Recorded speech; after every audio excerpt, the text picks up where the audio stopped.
1865, Oklahoma Territory. Amelia Donovan was stuck waist-deep in mud when the stranger rode up, and the first thing the bastard did was laugh.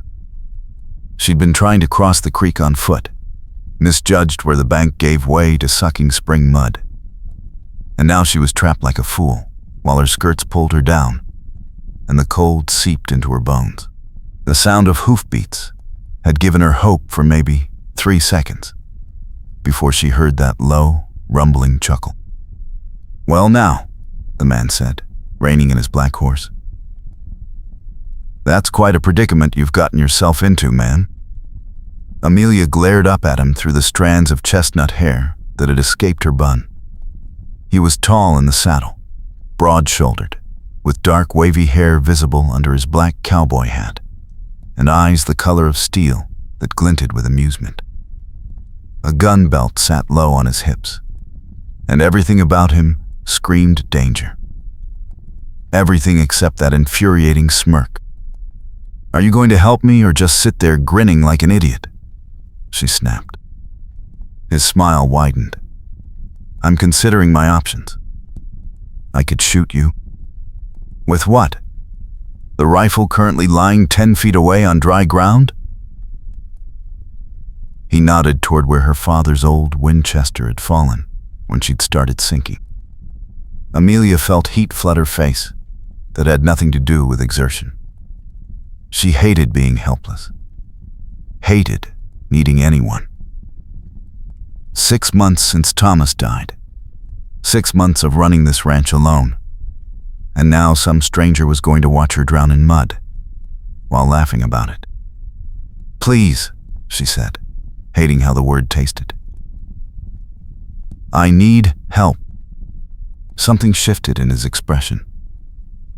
The amusement faded, replaced by something more serious. He swung down from his horse with easy grace, grabbed a rope from his saddle, and moved to the edge of the mud. "Hold still," he said. His voice had changed too, gone from mocking to competent. "You struggle. You sink faster." He tossed the rope. It took her 3 tries to catch it with her mud-slicked hands, but when she finally got a grip, he started pulling. Steady, strong. The mud released her with obscene sucking sounds that made her want to die of embarrassment. But she was moving, inch by inch, closer to solid ground. When she finally reached the bank, he grabbed her wrist and hauled her up onto the grass. She landed hard on her knees, gasping, covered in mud from waist to boots. Her dress was ruined. Her dignity was shattered, and he was still there, crouched beside her, close enough that she could see the concern in those steel blue eyes. "You hurt?" he asked. "Only my pride." She pushed wet hair out of her face and left a streak of mud across her cheek. "Thank you for helping." Eventually, that damn smile came back. "You're welcome." Eventually. He stood and offered his hand. "Cole Brennan." She looked at his hand, then at her own mud-covered palms. "Amelia Donovan. And I'd shake your hand, but I'm currently disgusting." Disgusting is a strong word. He retrieved her rifle, checked it over, handed it to her. "What were you doing out here alone?" The question made her defensive. "Checking my traps. This is my land." "Your land." His eyes traveled past her to the small ranch house visible in the distance, the barn that needed repairs, the fences that sagged. "You run this place alone?" "Since my husband died." "Yes." She lifted her chin. "I manage fine. Except when you're drowning in mud. That was an accident." "Accidents kill people out here, Mrs. Donovan." He said it gently, but firmly. "You need to be more careful." She wanted to snap at him, but the concern in his voice stopped her. When was the last time anyone had worried about her safety? When was the last time anyone had looked at her like she mattered? "What brings a bounty hunter to my property, Mr. Brennan?" She could tell what he was by the gun, the hard look in his eyes, the way he carried himself. "You're observant." He didn't seem surprised she'd figured it out. "I'm tracking raiders. 4 men, dangerous, been hitting homesteads between here and Fort Gibson. You seen anyone suspicious?" Amelia's stomach went cold.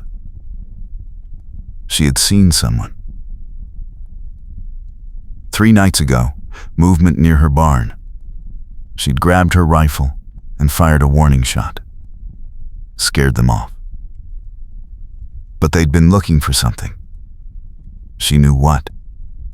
"No," she lied. "No one." Cole Brennan studied her face for a long moment.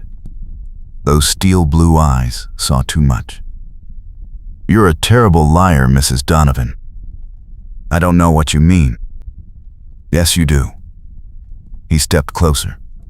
She could smell leather and horse and something masculine that made her pulse quicken. "Whatever you're hiding, whatever they're after, it's going to get you killed. Let me help." "I don't need help from a bounty hunter." "You needed help 5 minutes ago." That was different. Was it? He reached out, and for a moment she thought he was going to touch her face. Instead, he plucked a leaf from her hair. Raiders don't care if you're a widow trying to survive. They'll hurt you to get what they want. So whatever secret you're keeping, you better decide if it's worth dying for. Amelia wanted to tell him everything. The gold her husband had hidden, the map she'd found after Thomas died, the judge in town who'd been pressuring her to sell the ranch for pennies. The way Judge Pembroke looked at her made her skin crawl. And she knew if she gave up the land, she'd have nothing. No home, no independence, no future. But she'd learned the hard way that trusting men was dangerous. "I appreciate your concern, Mr. Brennan, but I can take care of myself." "Can you?" He didn't sound mocking now, just worried. "Because from where I'm standing, you're alone on a remote ranch with raiders in the area and you just nearly drowned in mud. That doesn't sound like someone who's got everything handled." "I survived my husband's death. I survived a winter with almost no supplies. I survived 6 months of keeping this place running when everyone said I'd fail." Her voice shook, but she didn't care. "So yes, I can take care of myself." Cole Brennan looked at her for a long moment. Then he nodded slowly. "Fair enough. But when those raiders come back, and they will come back, you remember, I offered to help." "They won't come back." "They always come back, Mrs. Donovan." He tipped his hat. "You take care now. Try to stay out of the mud." He mounted his horse and rode away, leaving her standing there cold and wet, and suddenly very alone. She watched until he disappeared over the rise, then sank down onto the grass and let herself shake. He was right. The raiders would come back. They'd been looking for the gold, and they wouldn't stop until they found it. She needed help. But asking for it meant admitting she couldn't do this alone. And after Thomas, after being told she was useless, after fighting so hard for her independence, that admission felt like surrender. That night, Amelia cleaned herself up, ate a cold supper alone, and tried not to think about steel blue eyes and a voice that had gone from mocking to gentle. She'd gotten used to loneliness. 6 months of it. But something about Cole Brennan's concern had cracked something open inside her chest, and now she couldn't stop thinking about what it might be like to not be alone. She was being foolish. He was a bounty hunter, probably dangerous, definitely trouble. The smart thing was to forget him. But she couldn't forget the way he'd looked at her. Like she mattered. Like she was worth protecting. She went to bed telling herself she'd never see him again. She was wrong. The sound of breaking glass woke her 3 hours later. Amelia grabbed her rifle and crept to the window. 3 men in the yard, moving toward the barn. Her heart hammered against her ribs. They were back, looking for the gold. She had 2 choices. Hide and hope they didn't find her. Or fight. Thomas had always said she was too stubborn for her own good. He wasn't wrong. Amelia pulled on her boots, checked her rifle, and slipped out the back door into the darkness. If they wanted her gold, they'd have to go through her first. Part 209. Where there slowed the train he raked odds at us, she last around her. Dementling the strike, where that a mother who said, "Bliss place where lost allows white, in the tout with entired." Combing that granding it and shouted that thing. Brallet Halmai has done, alder calming the planned or spones the tours the stride. Hymen writing. The first raider never saw her coming. Amelia crept up behind him while he was prying at the barn door and brought the rifle butt down hard on the back of his head. He dropped like a stone. One down. "Jake?" one of the others called. "You find the way in?" Amelia pressed herself against the barn wall, heart pounding so hard she thought they'd hear it. 2 more. She could handle 2 more. Maybe. "Jake ain't answering," the second man said. "Something's wrong." "Then go check on him, idiot." Footsteps. Coming closer. Amelia raised her rifle aimed at the corner where he'd appear. Her hands shook. She'd never shot a man before. Fired warning shots, sure.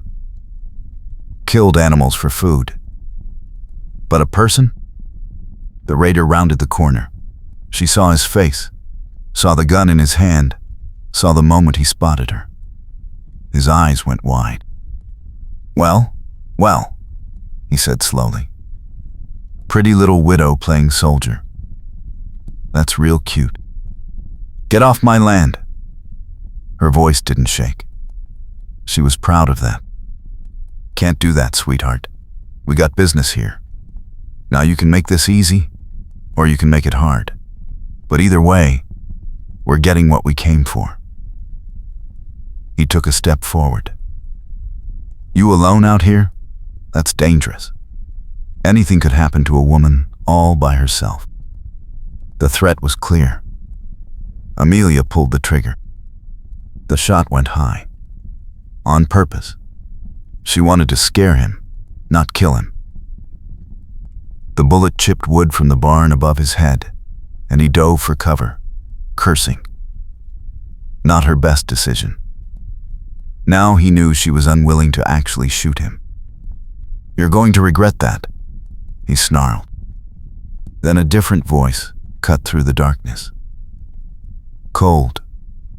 Deadly. "No, you're going to regret threatening her." Cole Brennan stepped out of the shadows with his gun drawn. He'd come back. Amelia felt something in her chest go tight, with relief so intense it nearly made her dizzy. "This ain't your business, bounty hunter," the raider said. "I'm making it my business. You've got 3 seconds to get on your horses and ride out." 1. There's 2 of us, and 1 of you. 2. Cole's voice never changed. Calm. Certain. "And there's 3 of you, but 1's unconscious, and the lady just proved she can shoot.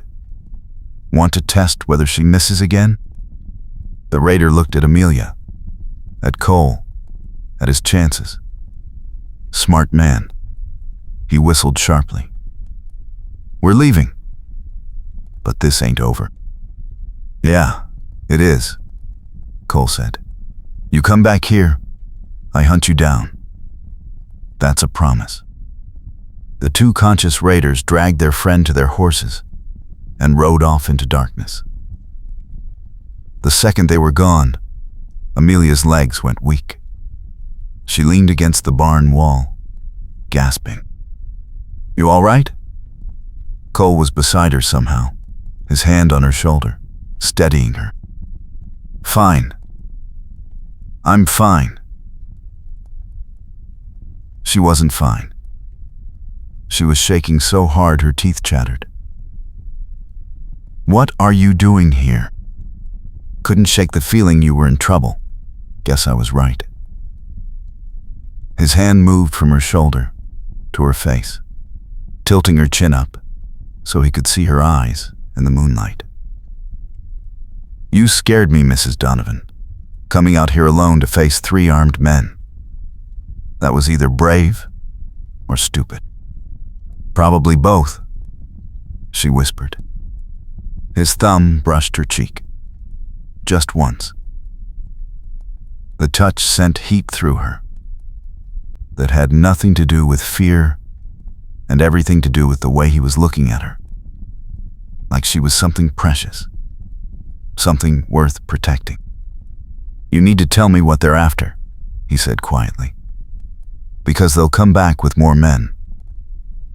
And next time, I might not get here in time. Amelia looked into those steel blue eyes and made a choice. Trust him, or face this alone. She was tired of alone. There's gold, she said, hidden somewhere on my property. My husband found it before he died. He left me a map, but I haven't had time to search. Judge Pembroke knows about it. He's been pressuring me to sell the ranch to him for almost nothing. When I refused, men started showing up, looking, threatening. The judge is behind this? I think so. Can't prove it. But he wants my land, and he wants me. She saw Cole's expression darken at that. He's proposed marriage 3 times. Says a woman needs a man to protect her. That I should be grateful for his attention. And you told him? That I'd rather marry a rattlesnake. Cole's smile was sharp and approving. I bet he loved that. A man like Pembroke, used to getting what he wants, having a woman refuse him. That's dangerous, Amelia. He'd used her first name. She liked the sound of it in his voice. Low. Careful. Like her name was something worth protecting too. I know it's dangerous, but this ranch is all I have.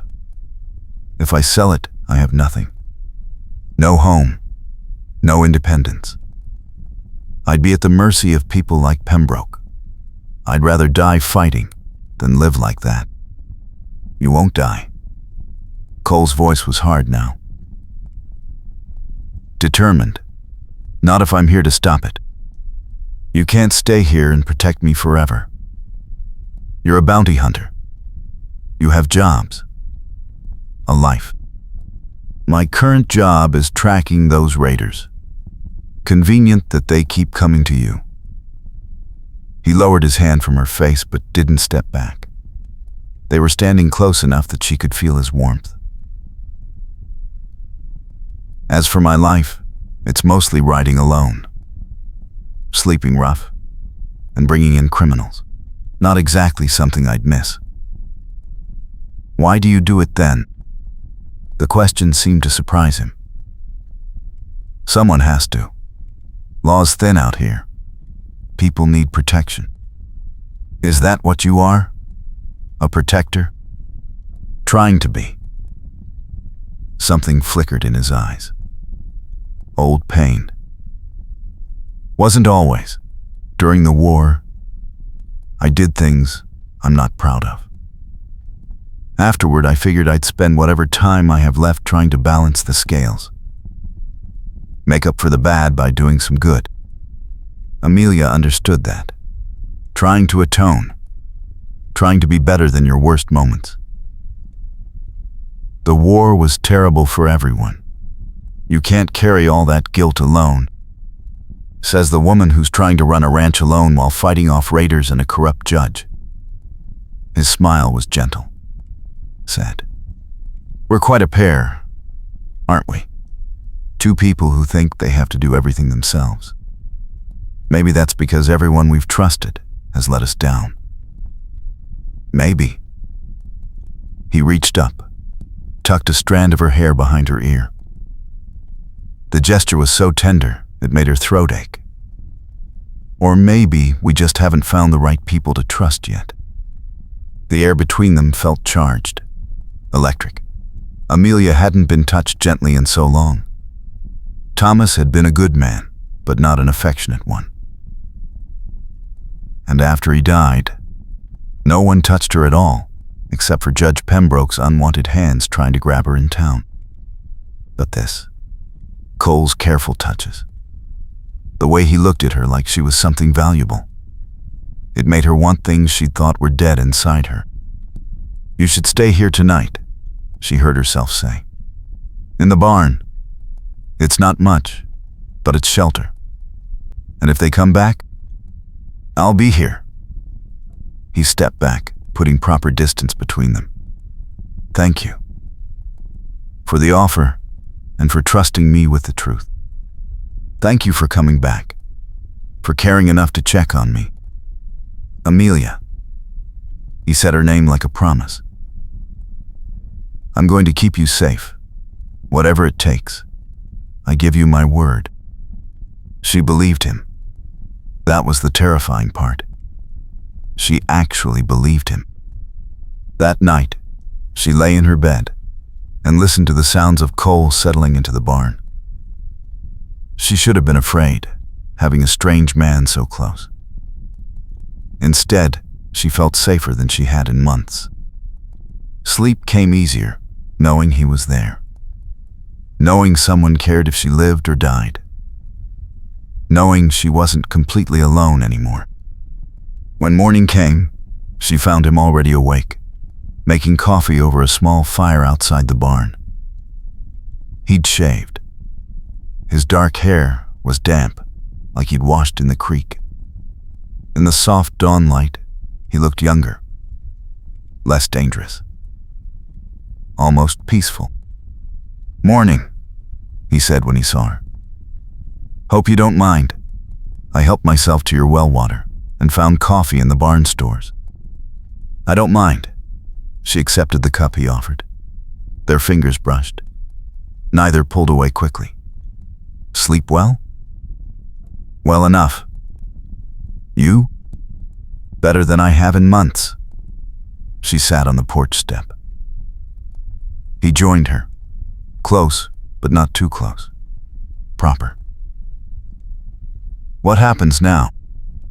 "Now, we find that gold before anyone else does. Then we figure out how to prove Pembroke's involvement. Without proof, he's untouchable. Judge has power in this territory. The map's in the house, hidden, but I haven't been able to decipher it.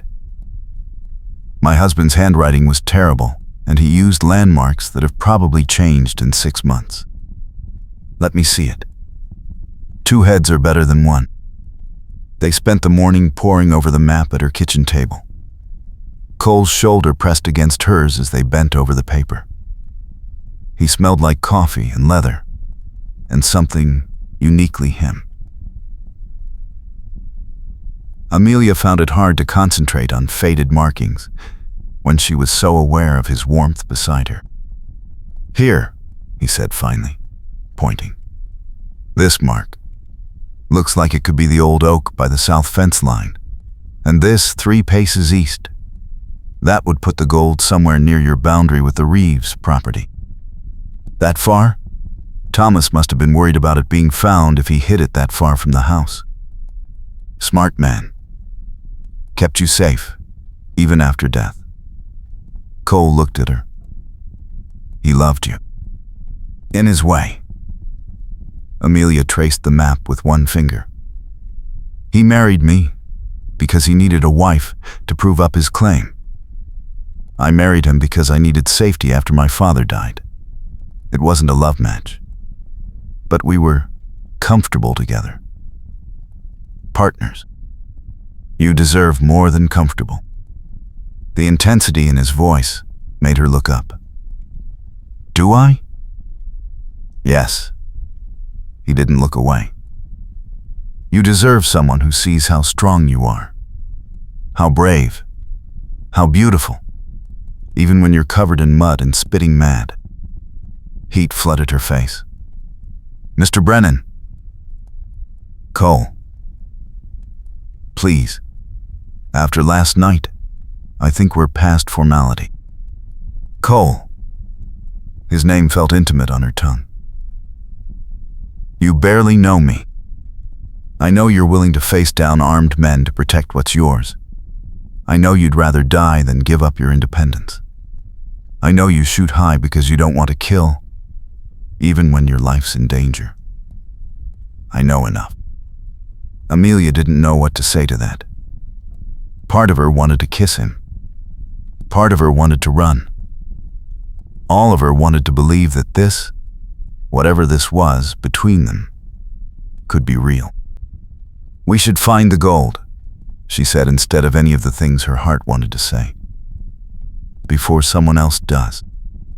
Cole nodded, but something in his eyes said he knew she was running. He was just kind enough to let her. They rode out together in the afternoon, following the map's clues. The old oak was easy to find, massive and ancient at the fence line. 3 paces east, Cole dropped to his knees and started digging. It took an hour. Amelia stood watch while he dug deeper, sweat darkening his shirt. Finally, his shovel hit something solid. Metal. A strongbox. Got it, he called. They hauled it up together. The lock was rusted, but solid. Cole shot it off with one clean shot from his pistol. Inside, gold coins gleamed in the afternoon sun. More than Amelia had imagined. More than enough to save her ranch, improve her land, secure her future. It's real, she breathed. Thomas actually found gold. And now so have we. Cole closed the lid. We need to hide this somewhere safer. If Pembroke's men come back, there's a cellar under the house. Hidden door. Thomas built it for tornadoes. No one knows about it. Perfect. Let's get this secured. Then we plan our next move. As they rode back with the strongbox secured behind Cole's saddle, Amelia felt hope for the first time in months. They had the gold. They had proof it existed. Now, they just needed to keep it safe and find a way to stop Pembroke from taking everything she'd fought for. But as they crested the rise toward her ranch, Cole suddenly went rigid. Amelia, don't react. Just listen. There are riders coming from the east. 6 of them. Her blood went cold. Pembroke? Probably his men. We need to hide the gold. Now. They spurred their horses into a gallop. Raced for the house. Barely got the strongbox into the cellar before the riders appeared in her yard. Judge Obadiah Pembroke himself, flanked by 5 rough-looking men. His face was red, his eyes cold. Mrs. Donovan, he called out. We need to talk about trespassing bounty hunters and rumors of gold. Amelia stepped onto her porch, rifle in hand. Cole stood beside her, ready. This is private property, Judge. You and your men need to leave. I'm afraid I can't do that. Pembroke smiled, but it was a predator's expression. You see, this land is under legal dispute. I have papers that say your husband's claim was never properly filed, which means this ranch and everything on it belongs to whoever files correctly first. And I filed this morning."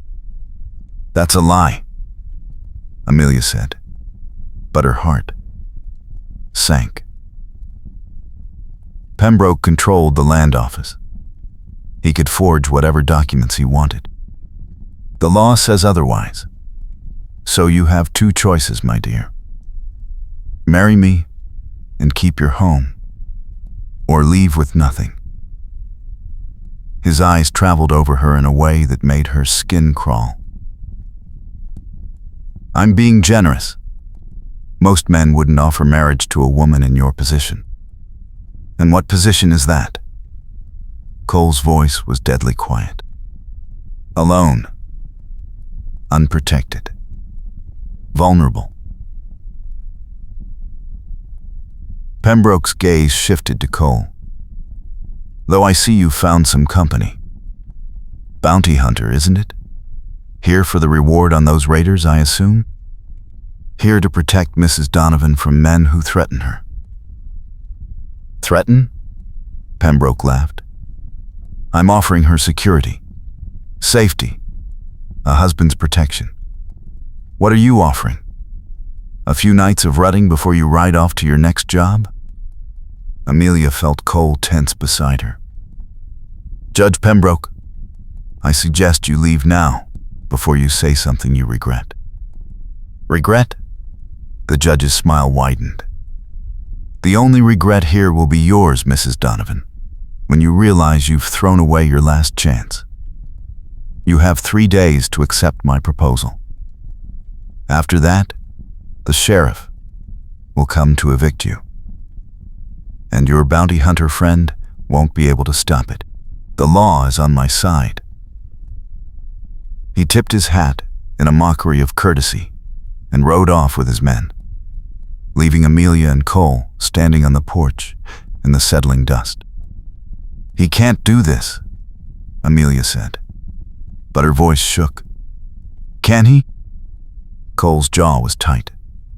"If he controls the land office and the sheriff, he can do whatever he wants, unless we stop him." "How?"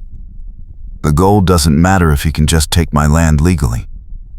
Then we make sure his claim isn't legal." Cole turned to her, his eyes fierce.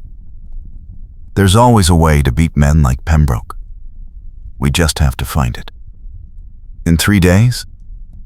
"In 3 days." He took her hand. "Trust me, Amelia. We'll figure this out together." She wanted to believe him. But as the sun set on her ranch, painting everything in shades of gold and shadow, she couldn't shake the feeling that time was running out. Part 3 Handman, where the supposedly changed Requats, it was a sight, she last around her. Dementalling the story, where that a mother who said, "Rus place where lost allows white, in the tout than tie-end." Combing that granding a didn't shout of that lane. Klaus all my has done, all their calming in the planned or spones the tours the stite. The meant provided. The next morning, Cole rode into town alone. Amelia had wanted to come, but he'd refused. Pembroke's men were watching, and the less attention they drew, the better. So she stayed at the ranch, pacing, worrying, and trying not to think about what would happen if they failed. Cole returned at sunset with news. I talked to the clerk at the land office. Young kid, barely 20, scared out of his mind. Pembroke's been threatening him, forcing him to falsify records. The boy wants to help, but he's terrified. Can we use his testimony? Maybe, but we need more. Pembroke's too connected. One scared clerk's word against a judge won't hold up. Cole dismounted, and Amelia noticed how tired he looked. He'd been riding hard. Thinking harder. I need to see those original claim papers. The real ones. If they still exist, they'd prove your husband's ownership. Thomas kept everything in a trunk in the bedroom. Legal papers, letters, records. Show me. They went inside together as twilight deepened into night. Amelia lit the oil lamps while Cole examined the trunk's contents. His hands were careful with the papers, respectful. She watched him work and felt something warm unfurl in her chest. He was doing this for her, not for money or glory, just because he believed she deserved to keep what was hers. Here, he said suddenly. Original land grant, signed and witnessed. Filed properly with the territorial office in '63. This proves ownership. He looked up at her, and the relief in his eyes matched what she felt. Pembroke can't erase this. It's federal record. So we have proof? We have proof your claim is legitimate. Now we need to prove his is fraudulent. Cole stood, moved closer to her. They were in her bedroom, lamplight flickering over his features, casting shadows that made him look dangerous and beautiful all at once. Tomorrow, I ride to Fort Gibson, talk to the territorial marshal. If we can get federal law involved, Pembroke loses his power. That's 2 days' ride there and back. We only have 3 days total. I know. Which means you'll be alone here for at least 1 night, maybe 2. His hand came up to her face, thumb brushing her cheekbone. I don't like leaving you unprotected. I've been alone for 6 months. I can manage 1 more night. This is different. Pembroke knows time's running out. He might try something desperate. Cole's touch was gentle, but his voice was hard. Promise me you'll be careful. Keep your rifle close. Trust no one. If anything feels wrong, you hide and wait for me to come back. I promise. She covered his hand with hers, holding it against her face. Cole, why are you doing this? Really? You don't owe me anything. Don't I? His eyes searched hers. You trusted me when you had no reason to. You let me help when everything in you wanted to do this alone. And somewhere between pulling you out of that mud and watching you face down raiders with more courage than sense, I started caring about you. More than I should. More than is smart. Amelia's breath caught. Cole, let me finish. His other hand came up to frame her face. I know this is too fast. I know we barely know each other. But I also know that what I feel when I look at you is real. And I'm going to do everything in my power to make sure you keep your home and your freedom. Because you deserve both. And because He stopped, jaw tightening. Because you what? She whispered. Because I'm falling in love with you, he said roughly. And I don't know what to do about it. The words hung between them, raw and honest. Amelia felt tears sting her eyes. I'm falling in love with you too. And it terrifies me. Why? She said Nord or supposed decree, one space, sulhaced around her. And mentling the story, whether or not her here. Their rest place were a lost whiles white. And then tired. Kon let driending attentie kiter. I'll felmited then, all the quine played or spoons the twice. Because everyone I've ever loved has left. My father. My husband. What if you leave too? I won't. He said it like a vow. Not unless you tell me to go. Promise me. I promise. And then he kissed her. It wasn't like anything Amelia had experienced before. Thomas had been dutiful, perfunctory. This was fire and tenderness, and need all mixed together. Cole kissed her like she was air, and he was drowning. Like she was precious, and perfect, and exactly what he'd been searching for. When they finally broke apart, both breathing hard, he pressed his forehead to hers. "I should go. I'm riding out at first light." "Stay." The word came out before she could stop it. "Just for tonight. Stay with me." "Amelia, if I stay..." "I know. I'm asking anyway." She looked up at him, letting him see everything she felt. "I've been alone for so long, Cole. And I don't want to be alone tonight. I want to feel safe. I want to feel loved. Even if it's just for one night." He closed his eyes, and she saw him fighting with himself. When he opened them again, they were full of heat and restraint in equal measure. "I'll stay, but we're not. I won't dishonor you like that. Not until I can offer you more than one night." The old-fashioned chivalry should have been frustrating. Instead, it made her love him more. "Then just hold me. That's enough." They lay down together, on top of the quilt, fully clothed, his arms wrapped around her, and her head on his chest.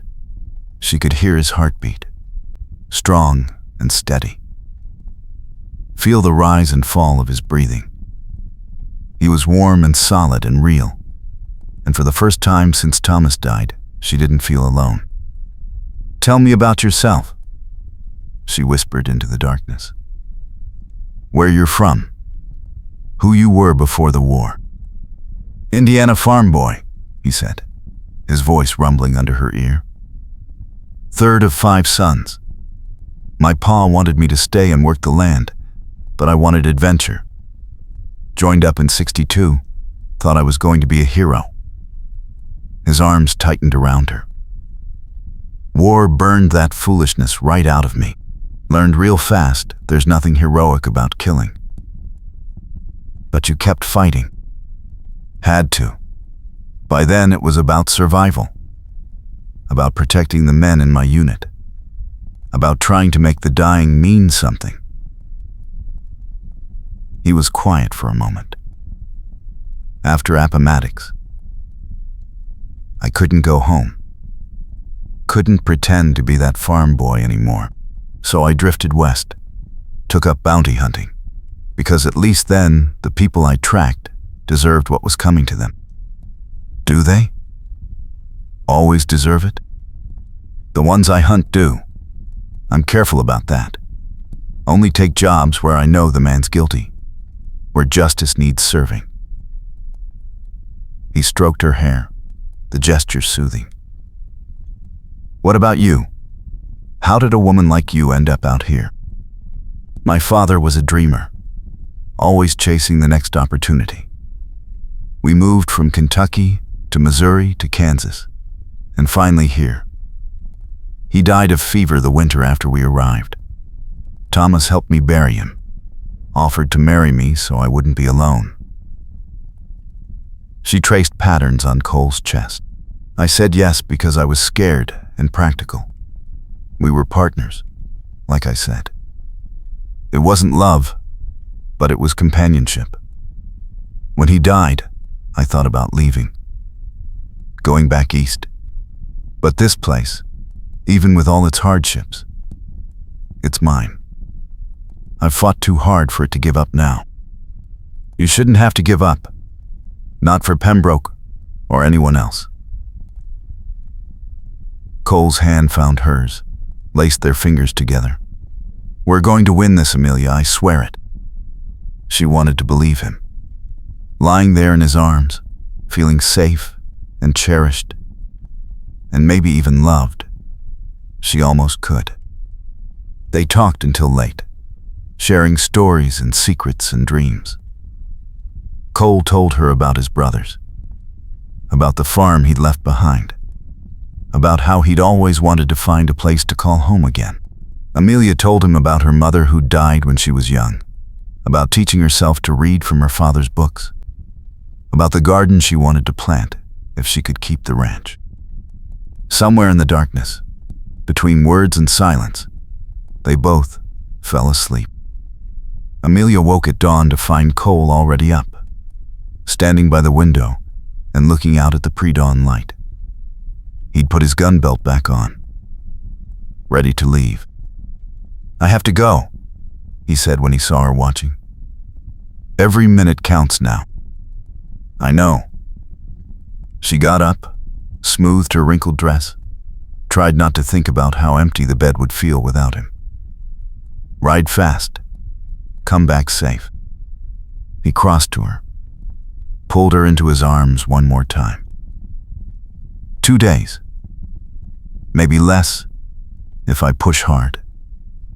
Don't do anything brave while I'm gone. Just stay safe. You too. He kissed her goodbye, and she tasted promise and fear and hope all mixed together. Then he was gone, riding hard toward Fort Gibson, and she was alone again. The day passed slowly. Amelia worked around the ranch, feeding animals, mending fence, keeping busy so she wouldn't worry. But as afternoon faded toward evening, she heard riders coming. Not Cole, too many horses. She grabbed her rifle and stepped onto the porch. 5 men this time. Pembroke in the lead, looking smug. "Mrs. Donovan," he called. "Where's your bounty hunter friend?" "Gone. On business." She kept her voice steady. "What do you want, Judge?" "To make you see reason." He dismounted, walked toward her porch. His men stayed mounted, but alert. "Your time's almost up. 2 days left to accept my proposal. But I'm feeling generous. Agree now, and I'll let you keep some of your independence. Refuse, and when the sheriff comes, you'll leave with nothing but the clothes on your back. I'd rather burn this place to the ground than let you have it." "Such fire." He smiled. It didn't reach his eyes. "I do enjoy a spirited woman. But spirit without sense is just foolishness. You need a man to guide you, Amelia, to protect you, to tame that wildness." The way he said her name made her skin crawl.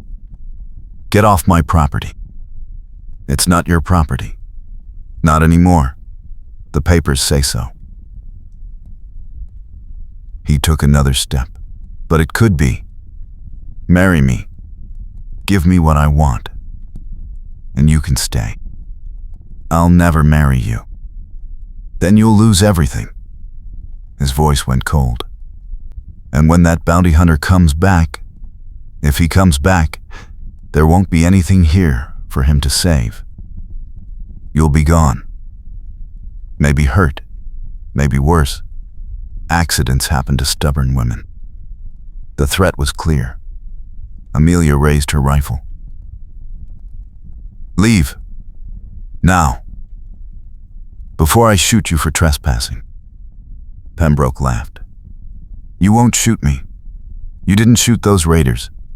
You're too soft, too weak. That's why you need a strong man to make your decisions for you."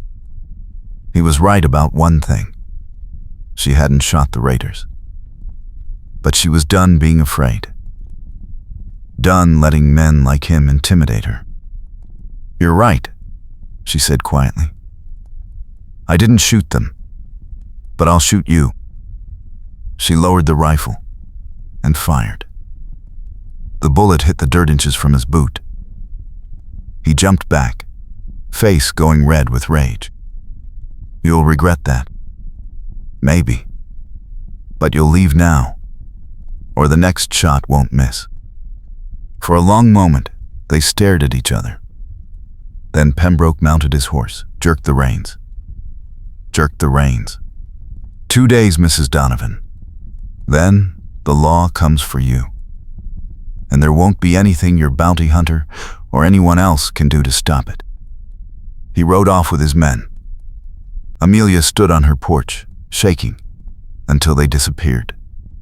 Then she went inside, barred the door, and let herself fall apart. She cried for the first time since Thomas died, not because she was giving up, but because she was exhausted. Tired of fighting alone, tired of being strong every single minute, tired of men like Pembroke thinking they could take whatever they wanted. But crying didn't change anything. So after she let herself break for a few minutes, she pulled herself together and made a plan. If Pembroke came back before Cole returned, she'd hide the gold deeper, burn any evidence she couldn't protect. And if they tried to force her off her land, she'd fight. She'd lose, probably, but she'd go down fighting. That night, she slept with her rifle beside the bed and jumped at every sound. Morning came slow and anxious. Cole had been gone one full day. One more to go, maybe, if he pushed hard. If nothing went wrong. She spent the morning working, trying to stay busy. Around noon, she heard a horse. Her heart leaped. Cole? But no. Wrong direction. Wrong horse. A young man rode into her yard, barely more than a boy. He wore a clerk's clothes and looked terrified. "Mrs. Donovan?" he called. "Are you Mrs. Donovan?" She stepped out with her rifle. "Who's asking?" "My name's Billy Carter. I work at the land office." He dismounted, hands raised to show he meant no harm. "Your friend, the bounty hunter. He talked to me. I want to help." Amelia's heart started pounding. "Help how?" "I have proof. Pembroke's been forging documents for months. I kept copies. Hidden. Thought maybe someday someone would care enough to stop him." Billy pulled papers from his saddlebag. "These show every fraudulent claim he's filed, including yours. If you take these to the territorial marshal, he can't ignore it. Why are you doing this? If Pembroke finds out, he'll kill me. I know." Billy's young face was set with determination. "But I'm tired of being scared. Tired of helping him hurt people. Your husband was a good man, Mrs. Donovan. He helped my family once when we needed it. This is me paying that debt." Amelia took the papers with shaking hands. "Thank you. This could save everything." "Then it's worth the risk." Billy mounted up. "I'm leaving town tonight. Going to California where Pembroke can't reach me. But you, ma'am, you make sure he pays for what he's done." He rode off before she could say anything else. Amelia clutched the papers to her chest and felt hope surge through her. They had proof now. Real proof. When Cole came back with the marshal, they could end this. She just had to survive one more night. Part 4 him night, where there's supposed between he rickdots bless. She last around her. Be mentioning this for where the mother him said. Their rest place where lost a gal's white, out with an tie-end. Combing that granding I didn't see get out of that thing. Cloud Halma has done, all their calming the planned or spoons the tours the stite. Amen. Cole rode into her yard at sunset the next day, and Amelia had never been so happy to see anyone in her life. She ran to him before he'd even dismounted, and he caught her up in his arms, holding her tight. "You're safe," he breathed into her hair. "Thank God you're safe. I pushed as hard as I could, barely stopped to rest. I'm fine. I'm okay." She pulled back to look at him. He looked exhausted, dust-covered, but his eyes were fierce with relief. Did you find the marshal? I did. He's riding out tomorrow with deputies. But Amelia, there's something you need to know. Pembroke filed an emergency order. The sheriff's coming today, this afternoon, to evict you. Her blood went cold. Today? But we still have until tomorrow. He moved up the timeline. Probably figured out I went for help. Cole's jaw was tight with anger. We need to stall him. Buy time until the marshal arrives. How? I don't know yet. But we'll figure something. He stopped. Stared at the papers she was still holding. What are those? She told him about Billy Carter's visit. Showed him the evidence. Cole's expression went from grim to cautiously hopeful. This is it. This is what we need. He looked at her with something like wonder. You found the proof while I was gone. Billy found it. He was brave enough to steal it and bring it here. And you were brave enough to stay here alone and face Pembroke down. You keep surprising me, Amelia Donovan. He cupped her face, kissed her hard and quick. We can beat him now. We have proof of fraud, federal land claims, and a territorial marshal on his way. Pembroke's finished. He doesn't know that yet. No. Which makes him dangerous. Cole's expression darkened. When the sheriff comes, don't fight him. Let them start the eviction. The marshal will arrive before they can complete it, and then we'll have them on charges of illegal seizure too. But Amelia, if anything goes wrong, if violence starts, you run. Hide. Don't try to be a hero. I'm not leaving you to face them alone. You won't be. I'll be right beside you. But I need to know you'll be safe. I can't protect you and fight at the same time. He pulled her close again. Promise me, if it goes bad, you run. She wanted to argue, but the fear in his eyes stopped her. I promise. They didn't have long to wait. An hour later, dust rose on the horizon. The sheriff and 6 men. Pembroke rode with them, looking triumphant. Amelia and Cole stood on the porch, presenting a united front. She had the papers hidden inside the house. Her rifle was loaded. Cole's hand rested on his gun. Mrs. Donovan, Sheriff Thompson called. He was a good man, she'd always thought, but weak. Pembroke's creature. I have an eviction order. You need to vacate the premises immediately. This is my legal property, Sheriff. That order is based on false documents. Judge says otherwise. And a judge's word is law. Thompson looked uncomfortable, but determined. Don't make this harder than it has to be, ma'am. Pack what you can carry and go peacefully. She's not going anywhere, Cole said quietly. And if you try to force her, you'll have to go through me. Don't threaten me, bounty hunter. I've got 6 armed men. And I've got a federal marshal on his way with deputies and proof that your judge is a fraud. Cole's voice was calm, deadly. You proceed with this eviction, you're going to be arrested for illegal seizure. Think carefully about which side of the law you want to be on. Thompson hesitated. Pembroke didn't. Lies, the judge spat. There's no marshal coming. You're bluffing to buy time. Sheriff, do your duty.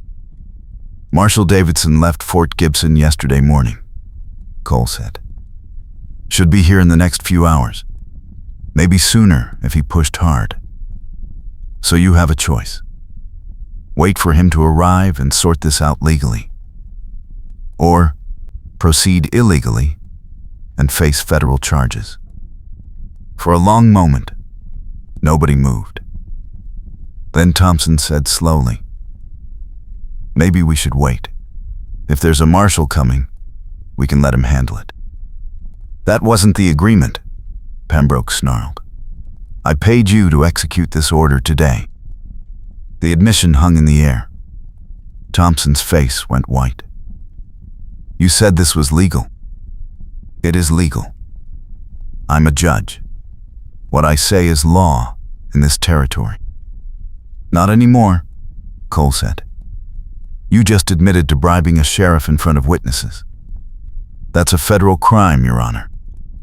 Pembroke realized his mistake. His face went from red to purple with rage. "You think you've won? You think some bounty hunter and a stubborn widow can beat me? I run this territory. I decide what's legal and what isn't." "Not for much longer," Amelia said. She pulled out Billy Carter's papers. "We have proof. Every fraudulent claim you've filed. Every document you've forged. Every family you've cheated. It's over, Pembroke." "Give me those." Pembroke lunged for the porch. Cole drew his gun in one smooth motion. "Don't. You won't shoot me. Not in front of the sheriff. That's murder." "Self-defense," Cole corrected. "You're attempting assault. I'm protecting Mrs. Donovan. Seems pretty clear-cut to me." Pembroke looked around at his men. "Take them. Both of them. Now." But the men weren't moving. Thompson had backed his horse up. The others looked uncertain. The tide had turned, and they knew it. "It's over," Cole repeated. "You've lost, Pembroke. Accept it and ride away. Or stay and face federal charges. Your choice." For a moment, Amelia thought Pembroke might do something crazy. His hand moved toward his own weapon. Cole's gun tracked the movement. Ready. Then hoofbeats. Multiple riders coming fast from the east. Marshal Davidson and 4 deputies, badges glinting in the late sun. "Looks like your time's up," Cole said softly. The marshal took in the scene with sharp eyes. "Someone want to tell me what's happening here?" Amelia stepped forward. "Marshal Davidson, this man is Judge Obadiah Pembroke. We have evidence that he's been committing land fraud, forging documents, and bribing officials. We'd like to file formal charges." Davidson's expression hardened. "A judge, you say? Those are serious accusations, ma'am." "With serious proof." Cole handed over the papers. "Everything's documented. Names, dates, forged signatures. Your own handwriting analysis will confirm it." The marshal read in silence. His face got grimmer with every page. Finally, he looked up at Pembroke. "Judge, you're under arrest for fraud, forgery, bribery, and abuse of office. Deputies, take him into custody." "You can't arrest me," Pembroke blustered. "I'm a territorial judge. You have no authority. Federal marshal trumps territorial judge, especially when that judge is a criminal." Davidson nodded to his men. "Take him, and the sheriff too." He admitted to taking bribes. Thompson went without a fight, looking defeated. Pembroke fought, shouting threats and curses, until one of the deputies knocked him unconscious and threw him over a saddle like cargo. The other men scattered, wanting no part of what was coming. When the dust settled, only Amelia, Cole, and the marshal remained. "Thank you," Amelia said, "for coming so fast. Thank Mr. Brennan. He rode hard to reach me, made it clear this was urgent. Davidson glanced between them, and something like approval crossed his face. You two make a good team. Mrs. Donovan, your land claim is secure. The Territorial Office will void all of Pembroke's fraudulent filings. You've got nothing to worry about. What about the gold? Cole asked. The original reason Pembroke wanted this land. Gold on private property belongs to the property owner. It's yours, Mrs. Donovan. Legal and clear. The marshal tipped his hat. You folks have a good evening. I've got criminals to lock up. He rode off with his prisoners. Silence settled over the ranch. Amelia looked at Cole, and suddenly, she was shaking. Reaction setting in. They'd won. It was over. They'd actually won. We did it, she whispered. You did it. Cole pulled her into his arms. You stood up to him. You found the proof. You saved your home. We saved it. Together. She looked up at him. I couldn't have done this without you. Maybe. But you would have tried. That's who you are. He kissed her forehead, her cheeks, her lips. Soft kisses full of relief and joy. And something deeper. You're the strongest woman I've ever met. I'm the most terrified woman you've ever met. I'm shaking like a leaf. Courage isn't not being afraid. It's being afraid and doing it anyway. You've got more courage than any soldier I fought beside. His arms tightened around her. And I love you for it. I love you, Amelia. I love you too. The words came easy now. Natural. True. I think I started falling for you the moment you laughed at me in that mud. He laughed now, the sound warm and free. I knew you were special when you threatened to shoot me. Most women would have cried or begged. You got mad. I was embarrassed. You were magnificent. He kissed her again, deeper this time. When they broke apart, both were breathing hard. Amelia, I know this is fast. I know we've only known each other a week, but I don't want to leave. I don't want to go back to bounty hunting and riding alone. I want to stay here, with you, build something together. Her heart was pounding. Are you asking what I think you're asking? I'm asking if you'd consider letting me stay, letting me help with the ranch, letting me court you properly, and see if this, what we have, can become something permanent. He cupped her face. I'm asking if you'd give me a chance to be the man you deserve. Yes.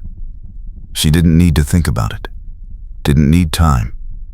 She knew what she wanted. Yes to all of it. Stay. Please stay. He kissed her like it was a promise.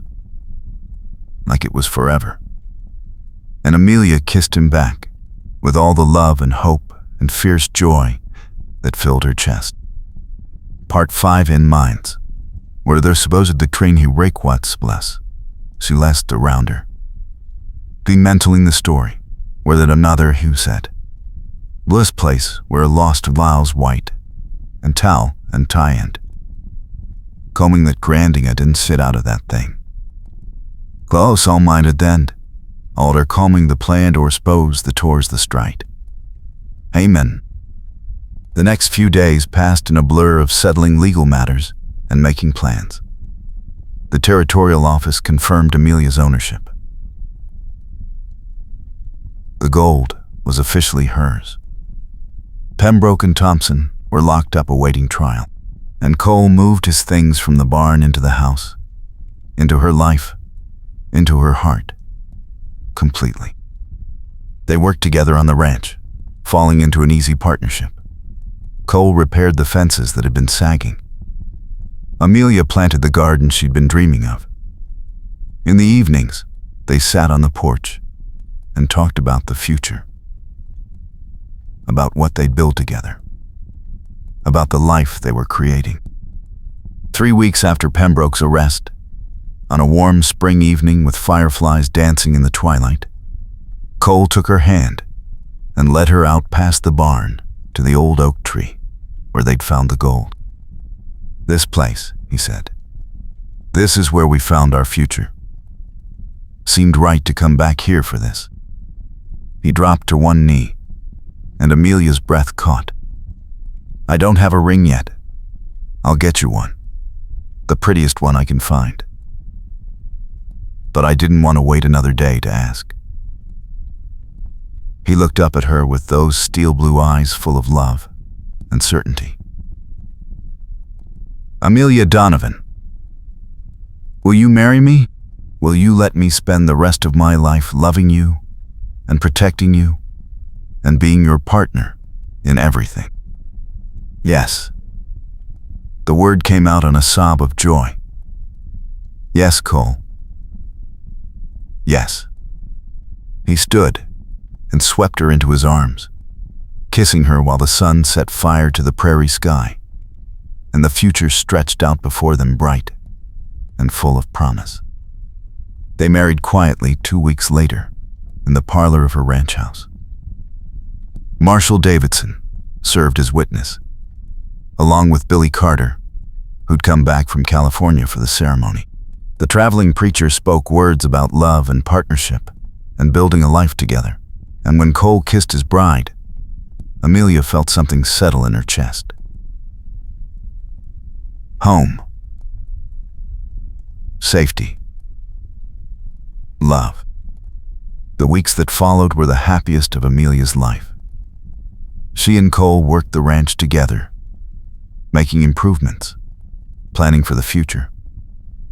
They used some of the gold to buy cattle, to repair the barn properly, to add a room onto the house.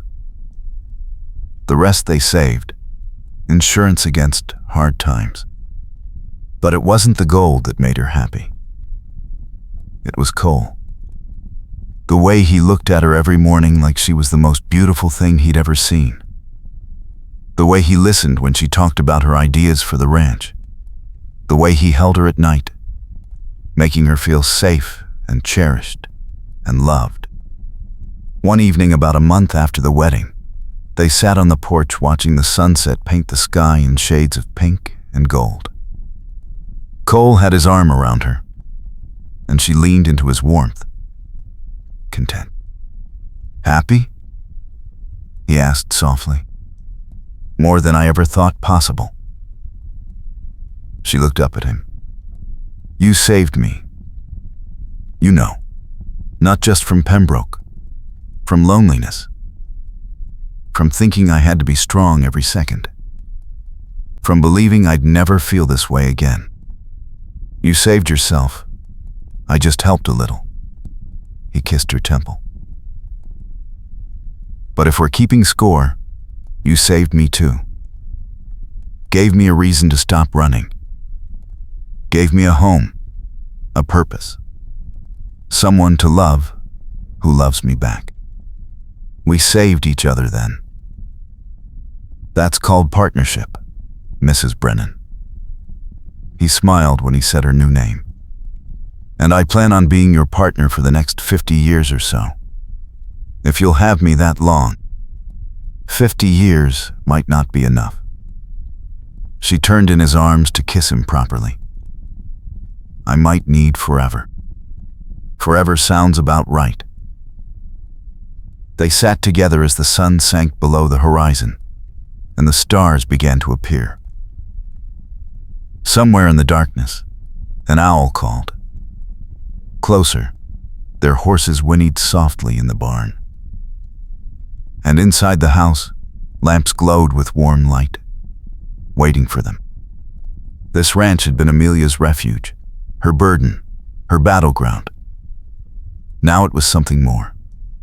It was home, not because of the land or the gold or even the house itself, but because Cole was here. Because they built something together. Because love had taken root and grown strong. "Come inside," Amelia said softly, standing and taking his hand. "I made stew for supper. Your favorite. You spoil me." But he rose willingly, lacing his fingers through hers. "You deserve to be spoiled. After everything you've done for me, for us." They walked into the house together, into the warmth and light and the life they were building. Cole pulled her close one more time before they ate, just holding her, breathing her in. "I love you," he murmured against her hair. "Every single day, I wake up and can't quite believe you're real. That this is real. I'm real. We're real." She pulled back to look at him, her green eyes shining. "And this is just the beginning, Cole. We have so much ahead of us, so much to build together. What do you want?" he asked. "For our future. Tell me your dreams." She thought about it, her hand resting over his heart. "I want this ranch to thrive. I want cattle in the fields and crops growing. And maybe, someday, children running through that garden I planted. I want to build something that lasts. Something we can be proud of." "Children?" His voice went soft with wonder. "You want children with me?" "I do. Someday, when we're ready. Little ones with your eyes, and your strength, and your good heart." She smiled. "What do you want?" "Everything you just said. And one more thing." He cupped her face tenderly. "I want to make you happy. Every single day for the rest of our lives. That's my only real dream. You, happy and safe and loved." Tears pricked her eyes, the good kind. "You already do that, just by being here. Just by loving me." They ate supper together at the table he built, talking about plans for expanding the cattle herd and when to plant the winter wheat. Simple, ordinary conversation that felt like everything. This was what marriage should be, Amelia thought.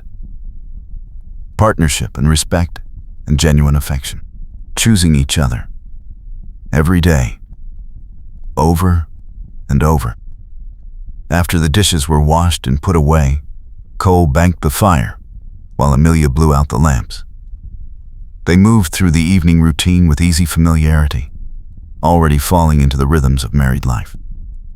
In their bedroom, with moonlight streaming through the window and the prairie wind singing soft outside, Cole pulled her into his arms. "Thank you," he said quietly. "For what?" "For trusting me. For loving me.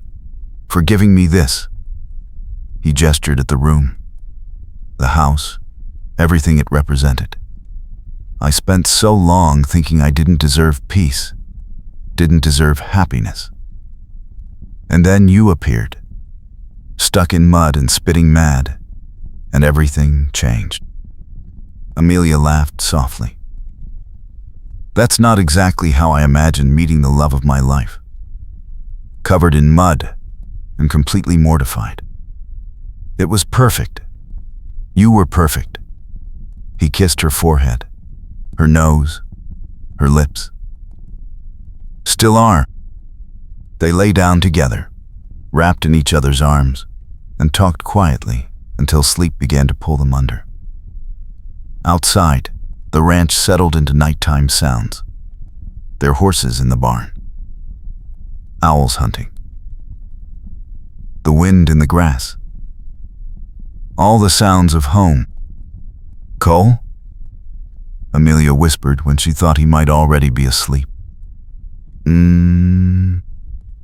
I'm glad you laughed that day. when you found me in the mud." She felt him smile against her hair. "So am I. Best mistake I ever made, riding through your property that morning.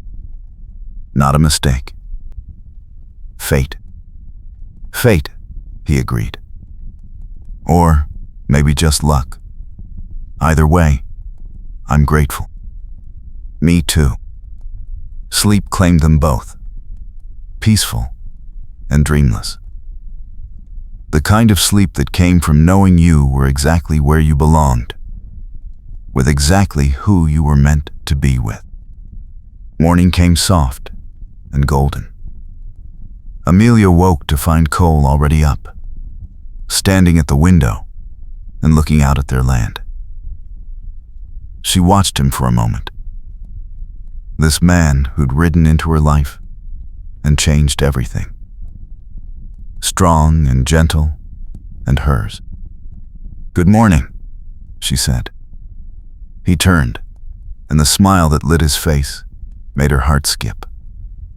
"Morning, beautiful. Coffee's ready when you are." They started the day together, working side by side like they would for all the days to come. Feeding animals, checking fences, planning the work ahead. It was ordinary, simple, perfect.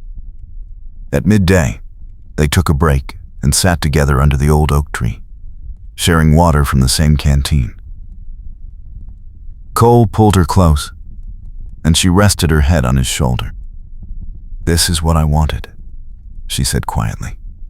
"All those months alone, fighting to keep this place, I knew what I was fighting for. This. Peace. Partnership. Home. You have it now. We both do." He kissed the top of her head. "And nobody's ever taking it away from us. I promise you that. I know. I trust you." And she did. Completely.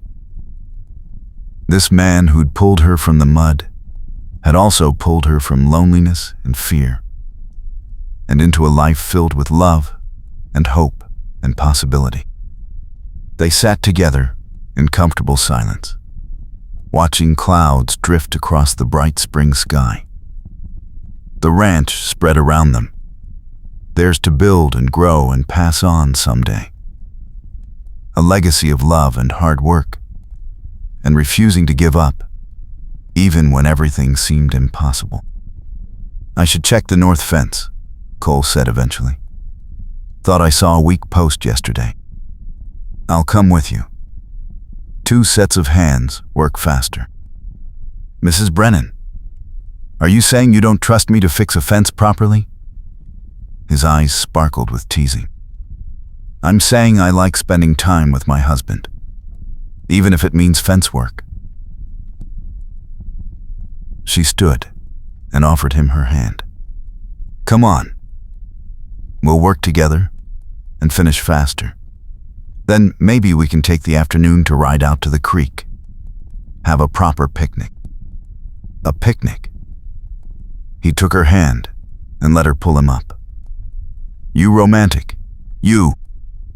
I learned from the best. You're the one who proposed under this tree at sunset. Guilty." He pulled her close and kissed her, slow and sweet. "And I'd do it again, every day if you wanted. Once was enough, but I'll take the kisses." She kissed him back, then pulled away with a laugh. "Come on. Work first, romance later." They walked together toward the barn to get tools, their hands linked, their future bright before them.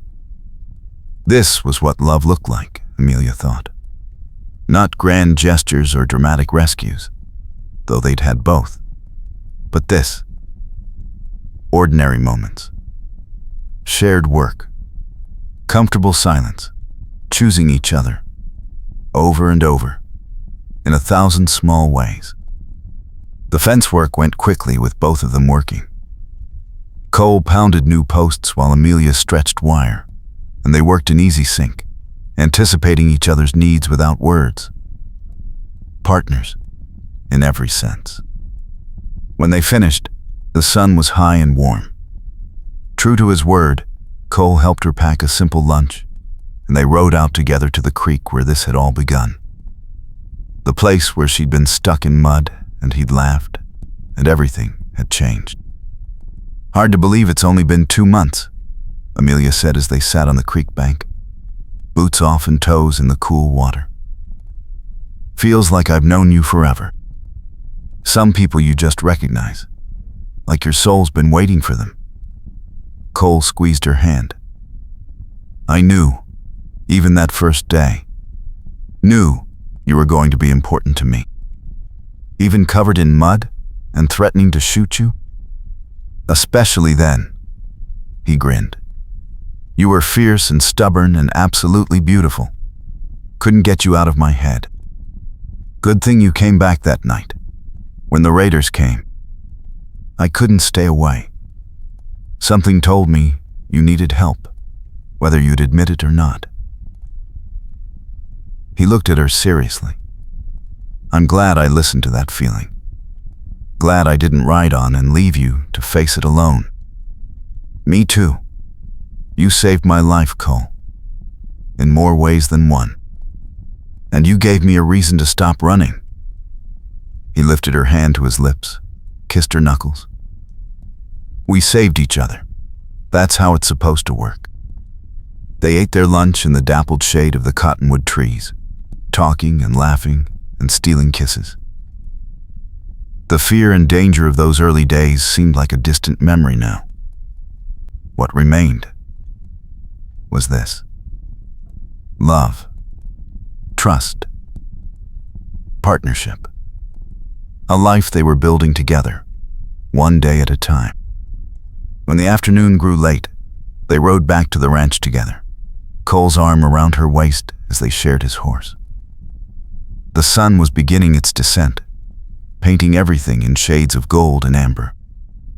"Look," Amelia said softly, pointing. "Our home." The ranch house sat nestled in the prairie, smoke rising from the chimney in a lazy curl. The barn standing strong with freshly repaired walls, fences stretching in neat lines. Their land, their life, everything they'd fought for and built together. "Our home," Cole agreed. "And it's just the beginning, Amelia. We're going to build something beautiful here, something that lasts. We already have." She turned in the saddle to kiss him. "We have each other. That's what lasts. That's what matters." They rode the last distance in comfortable silence, watching their home grow closer. When they reached the yard, Cole helped her down, and then stood, holding her. Just looking at her with those steel blue eyes full of so much love made her chest ache. "What?" she asked softly. "Just thinking about how lucky I am. How grateful." He touched her face gently. "I love you, Amelia Brennan, more than I thought I could love anyone. I love you too. So much." She leaned into his touch. "Thank you for staying, for choosing this life with me. Best choice I ever made." They walked into the house together as the sun set behind them, casting long shadows across the prairie. Inside, warmth and light waited. The smell of bread she'd baked that morning. The quilt on their bed that she was stitching in the evenings. The books on the shelf that they read aloud to each other. All the small pieces of a life built on love and trust and choosing each other every single day. That evening, they sat together on the porch as stars began to appear. Amelia leaned against Cole's chest, his arms around her, and felt complete peace. This was what happiness felt like. Not the absence of hardship, but the presence of love. Not perfection, but partnership. Not ease, but someone to face the challenges with. Tomorrow we should ride into town, Cole said quietly. Order that glass for the new window. Maybe pick up supplies. And visit Billy Carter. He sent word he's back from California. Wants to thank us for the reward money we sent him. He earned it. Couldn't have stopped Pembroke without his evidence. Cole's arms tightened around her. A lot of people helped us, when you think about it. The marshal, Billy, even that scared sheriff in the end. Sometimes it takes a community to win. And sometimes it takes one stubborn woman and one brave bounty hunter who wouldn't ride away. Former bounty hunter, he corrected gently. I'm a rancher now, your partner, your husband. That's all I want to be. Amelia smiled into the darkness. Best career change you ever made. No argument there. They sat together until the sky was full of stars, talking softly about their plans, their dreams, their future. The prairie wind sang through the grass, carrying the scent of growing things and possibility. Somewhere in the distance, a coyote called, and their horses answered with soft whinnies from the barn. This was home, not just the land or the house, but this. Cole's arms around her, the sound of his heartbeat steady under her ear, the absolute certainty that she was loved and cherished and safe. Tired? Cole asked eventually. A little. It was a good day, though. Every day with you is a good day. He stood and helped her up. Come on, Mrs. Brennan. Let's go to bed. Tomorrow we've got work to do, and a life to build. We've already built it, she said, taking his hand. We just get to enjoy it now. They went inside together, closing the door on the night. In the bedroom, Cole pulled her close one more time, kissing her with all the love and promise and forever in his heart. I love you, he whispered. Now and always. Now and always, she echoed. My love, my partner, my home. They settled into bed together, wrapped in each other's arms, and Amelia felt nothing but joy. The fear was gone. The loneliness was gone. The fighting was done. What remained was love and peace and a future bright with possibility. She'd been stuck in the mud when Cole rode into her life. Trapped and helpless and too proud to admit she needed help. He'd laughed, and somehow that laughter had turned into this. Into everything. Into love. Outside, the ranch settled into night. The wind died to a whisper. The stars wheeled overhead in their ancient dance. And inside the little house on the Oklahoma prairie, two people who'd saved each other slept peacefully, wrapped in love and the absolute certainty that they'd found their home. Not in the land, though that mattered. Not in the house, though that sheltered them, but in each other. In the choice they made every day to love and trust and build a life together. In the partnership forged through danger and sealed with love. That was what lasted. That was what mattered. That was home. The morning sun rose over their ranch, painting everything in shades of gold and promise. Inside the house, Cole and Amelia woke together, ready to face another day of the life they'd built. A life earned through courage and trust, and refusing to give up on each other. They had everything they needed. Love. Home. Partnership. A future stretching bright before them.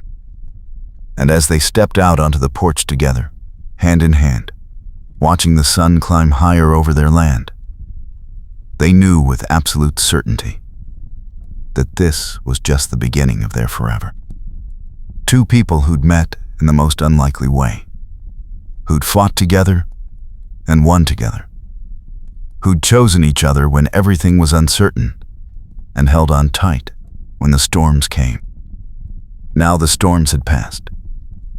What remained was peace and love, and a life built on the strongest foundation of all,